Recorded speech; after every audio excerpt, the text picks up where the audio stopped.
जब हुकूमत बादशाह की थी मौलाना साहब, बड़ा सरल प्रश्न है, लेकिन इसका उत्तर आज तक मुझे कोई नहीं दे पाया। मैं आज से थोड़े नहीं प्रश्न उठा रहा हूं, 35 साल तो मुझे हो गए उठाते हुए इस प्रश्न को, और देश के दुनिया के तमाम आलिम मेरे साथ जुड़े।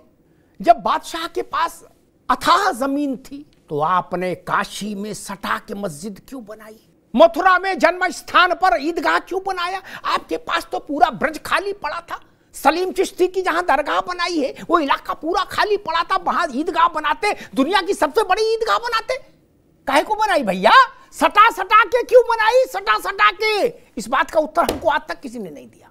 इस बात का उत्तर दे देंगे तो आपकी नीयत पर सवाल उठेगा। हमको मालूम है जन्नत की हकीकत, हमको मालूम है कि आपने सटा के क्यों बनाई, आप क्या सिद्ध करना चाहते थे।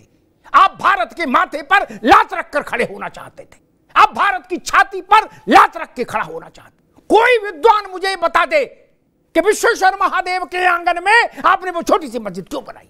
पूरा काशी खाली नहीं था क्या? और जहां आपने मस्जिद बनाई वहां मुस्लिम आबादी भी नहीं है, घनत्व तो नहीं है। उससे कई किलोमीटर आगे जाके मुस्लिम आबादी है काशी में, बात मैंने पहले भी उठाई थी। वहां क्यों नहीं मस्जिद बनाई जहां नमाज पढ़ने वाले थे? मथुरा में आपने जहां ईदगाह बनाया वहां मुस्लिम रिहायश का घनत्व तो नहीं है मौलाना साहब, जहां घनत्व तो है वहां क्यों नहीं बनाया? दिल को बहलाने के लिए भाईचारा अच्छा है मौलाना साहब, ये नहीं चलेगा ना, ये गंगा जमुना दोनों नहीं चलेंगी।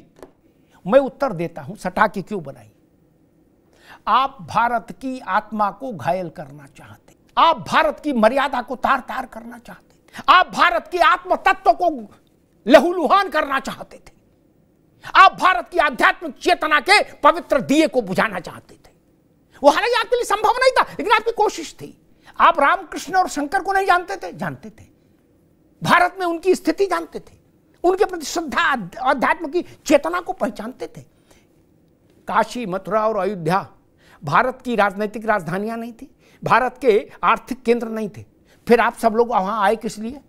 कबड्डी खेलने? नहीं ना। दुनिया के किसी इलाके में ज्ञान वापी नाम से कोई दूसरी मस्जिद है क्या? कहीं हो तो बता दीजिए।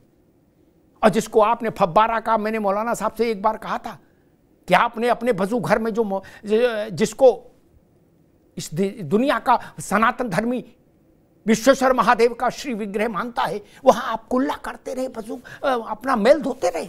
और आज भी अगर सुप्रीम कोर्ट उसको रोकता नहीं तो आप वही प्रक्रिया जारी रखते। और कल अगर जांच में साबित हो गया कि वो शिवलिंग था, है, तो मौलाना साहब मुंह दिखाने के लायक नहीं रहेंगे लोग। ये हिंदू कैसे सहन करेगा कि 400 साल उसके शिवलिंग पर लोग कुल्ला करते रहे? कैसे सहन करेगा?